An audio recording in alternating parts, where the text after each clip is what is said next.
जी sir, next question ये था कि जिस तरह यहाँ पे इतनी ज़्यादा पॉपुलेशन मुस्लिम्स की है, तो फिर भी इस्लामिक बैंक्स का इन्फ्लुएंस क्यों नहीं है पाकिस्तानी बैंकिंग सिस्टम में? देखें, इस्लामिक बैंक का इन्फ्लुएंस इसलिए नहीं है कि मुसलमानों का ट्रस्ट नहीं है। मुसलमानों का ट्रस्ट लेवल मुझे लगता है कि उस लेवल का अभी तक डेवलप नहीं हुआ। ठीक है, शायद उसमें हमारे बहुत सारे उलमाए कराम कन्विंस नहीं हो सके, या वो नहीं कन्विंस कर पाए, या लोग अभी तक कन्विंस नहीं हैं। तो शायद ये वजह है जिसकी वजह से आपको इस्लामिक बैंक्स में बहुत ज़्यादा लोग नज़र नहीं आते हैं। सही सर। और यहाँ पे कुछ स्टूडेंट्स बैठे हैं, उनका भी इसी सवालात हैं कुछ, तो हम कौन, अहमद साहब आप? ये एक स्टूडेंट सर अहमद, तो इसके कुछ सवालात हैं, उसके काइंडली जवाब दे देगा। अस्सलाम वालेकुम सर, मेरा नाम अहमद क़य्यूम है। सर आपका बहुत शुक्रिया आपके टाइम का, आपने इस टॉपिक पे बात की। सर मेरे कुछ क्वेश्चंस हैं, वो ये कि मेरे जहाँ तक इल्म में है वो ये कि 2000 के अंदर इसके ऊपर इंटरेस्ट के ऊपर हमारे चीफ़ जस्टिस ऑफ पाकिस्तान ने इसके ऊपर कोई डिसीजन लिया था जिसके ऊपर इसको जो है ना इलीगल करार दे दिया था। उसके बाद फिर गवर्नमेंट चेंज हुई और उसने जो है ना वापस इसको ले आया बैंकिंग इश्यूज़ की वजह से। और अभी भी सुनने में यही आ रहा है कि इसके ऊपर इंटरेस्ट के ऊपर कोई केस वगैरह लाहौर हाई कोर्ट में चल रहा है। इसके ऊपर एक आपका ओपिनियन जानना चाहूँगा। दूसरा ये थोड़ा सा मुझे ना फर्दर एक्सप्लेनेशन चाहिए इसके ऊपर कि कमर्शियल बैंक्स जो इंटरेस्ट है और वो कहते हैं इस्लामिक बैंक्स हैं वो उसको प्रॉफिट या रेंट का नाम देते हैं, तो इसको जो है वो किस तरीके से ज़्यादा डिटेल में, मतलब कि ये अगर जिस तरह के इंटरेस्ट जो है वो अगर मंथ स्पेंड होते हैं तो वो उसके अंदर रेशो भी तब्दील होती है, तो क्या ये इस्लामिक बैंकिंग के अंदर जो प्रॉफिट या रेंट है इसके अंदर भी कोई चेंजेस आती हैं month wise? Thank you so much sir.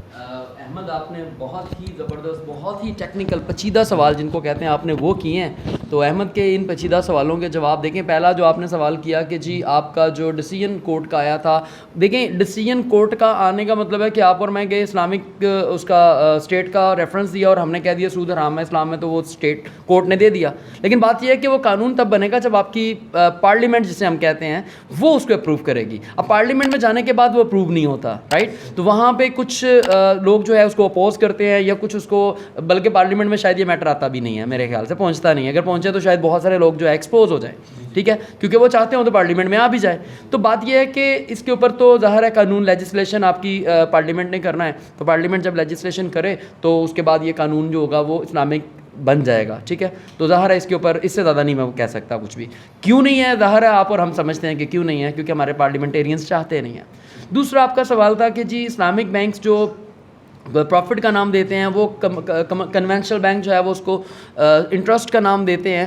तो आप ये कहना चाह रहे थे कि जी लोग ये समझते हैं कि इन दोनों में कुछ ख़ास फ़र्क नहीं है, जो मुझे समझ आया, और वो कम होता है और ये कम नहीं होता, ये चेंज होता है। इस्लामिक बैंक जो आपको चीज़ दे रहा है उसमें कोई चीज़ चेंज नहीं होती है।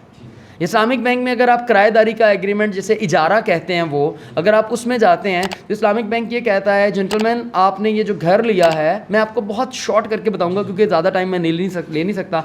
तो वो ये कहता है कि आपने जनाब ये जो घर लिया है या ये जो गाड़ी ली है ये आप मुझे 10,000 रुपये रेंट पे ले लें, ठीक है जी। मुबशिर मुझसे, मैं बैंकर हूँ, घर किराए पे लेते हैं, 10,000 रुपये महीने का रेंट फिक्स होता है। लेकिन मुबशिर मेरे साथ एक ही डील करते हैं, वो साथ ही कह देते हैं कि सर मुझे ये बात बताएं कि घर की कीमत कितनी है। मैं कहता हूँ 10 लाख रुपए। कहते हैं ठीक है सर आप 10,000 मुझसे रेंट लेते जाएं, 10,000 फालतू लेते जाएं मुझसे, जो कि असल रकम 10 लाख रुपए को कवर करेगी। अब मुझे वो 10,000 हर महीने फालतू दे रहे हैं जिसे प्रिंसिपल कहते हैं, और 10,000 रुपये रेंट दे रहे हैं। उतनी देर तक इनका रेंट चलता रहेगा जब तक प्रिंसिपल अमाउंट पूरी नहीं हो जाती। जिस दिन मैं आपको शॉर्ट बता रहा हूँ, सिंपल करके बता रहा हूँ, अदरवाइज ये ज़्यादा कॉम्प्लिकेटेड है। तो कॉम्प्लिकेटेड आपको समझ नहीं आएगा, इसलिए मैं आपको सिंपल बता रहा हूँ। तो एक वक्त आएगा जब इनकी प्रिंसिपल अमाउंट पूरी हो जाएगी, उस दिन मैं बोलूँगा मुबशिर साहब आज से आपका रेंट बंद, आज से आपका रेंट देना ख़त्म, और प्रिंसिपल अमाउंट मुझे चूँकि आ चुकी है, अब मैं एक एग्रीमेंट के तहत अपना वो घर, उसकी मलकियत, उसकी ओनरशिप आपके नाम ट्रांसफ़र कर रहा हूँ, क्योंकि मेरा और आपका एग्रीमेंट ये हुआ था कि आप मुझे प्रिंसिपल पे कर दें, साथ रेंट पे कर दें। तो इंस्टॉलमेंट जो मुझे ये दे रहे थे वो 20,000 दे रहे थे, रेंट जो था वो 10 था, तो 10 फालतू दे रहे थे प्रिंसिपल का, तो कहाँ सूद आया। तो जिस दिन वो पैसे पूरे होंगे उस दिन एग्रीमेंट ट्रांसफ़र करके इनके नाम पे मैं प्रॉपर्टी ट्रांसफ़र कर दूंगा।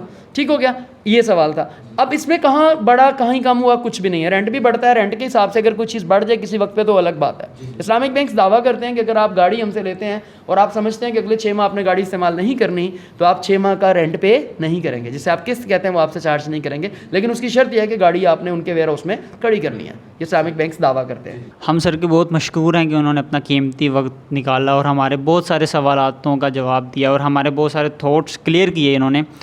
तो यहाँ पे हमारा व्लॉग एंड होता है और इंशाल्लाह ताला अगले व्लॉग में इसी जगह आपसे मज़ीद मुलाकात होगी। अल्लाह ने के पान।